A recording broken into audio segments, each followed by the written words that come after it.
Watch how Nigel Farage speaks out in Parliament after a dramatic legal battle forced the government led by Keir Starmer and the Labour Party to reverse their decision to delay local elections. In a fiery Westminster Hall debate, Farage defended what he calls a fundamental democratic principle: no taxation without representation. His court challenge helped ensure that millions of voters would still get their chance at the ballot box. The clash has now reignited debate about government power and electoral fairness in Britain. Before we continue, please take a moment to like this video and subscribe to Britain Daily. It's completely free and it helps us keep bringing you the hard-hitting stories that matter. Let's watch this explosive clip.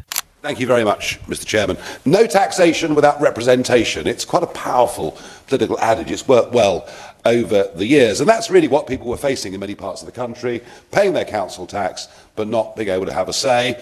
And in certain cases, elected county councillors who would stay in position for a full 7 years.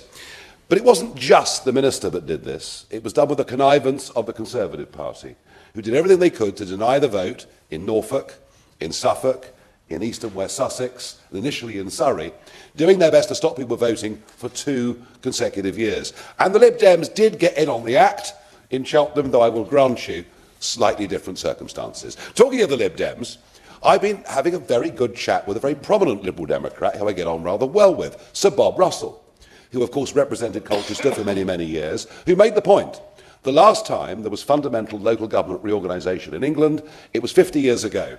But no one suggested that elections should be cancelled, delayed, postponed. In fact, the debate about the shape of local government reorganisation became part of those campaigns, and they were issues upon which people voted.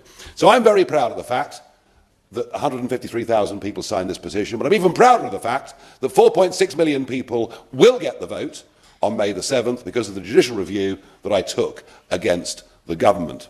So I'm very proud of that, and we will go on, reform will go on, fighting for proper open democracy. But what is clear is that Article 87 of the Local Government Act of 2000 gives way too much delegated power to a minister of any government, and that elections are completely fundamental to liberty and freedom in our country.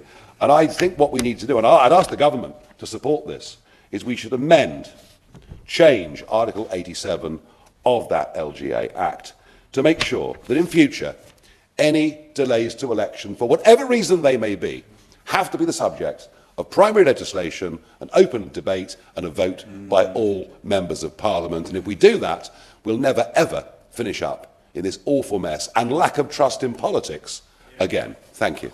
What you've just seen was more than a routine parliamentary speech. It was a moment that highlights a much bigger debate about democracy, government authority and the right of citizens to vote. During this Westminster Hall debate, Nigel Farage made it clear that he believes the decision to delay local elections would have set a dangerous precedent for British democracy. At the heart of his arguments was a phrase that has echoed throughout political history: no taxation without representation. For Farage, the issue was simple. If citizens are expected to pay council tax and support local government financially, they must also have the right to choose who represents them. Delaying elections, he argued, would have left millions of voters paying taxes while being denied a democratic voice. And that, according to Farage, was unacceptable. His legal challenge against the government led by Keir Starmer forced a dramatic rethink, ultimately allowing the elections to go ahead. As a result, millions of voters across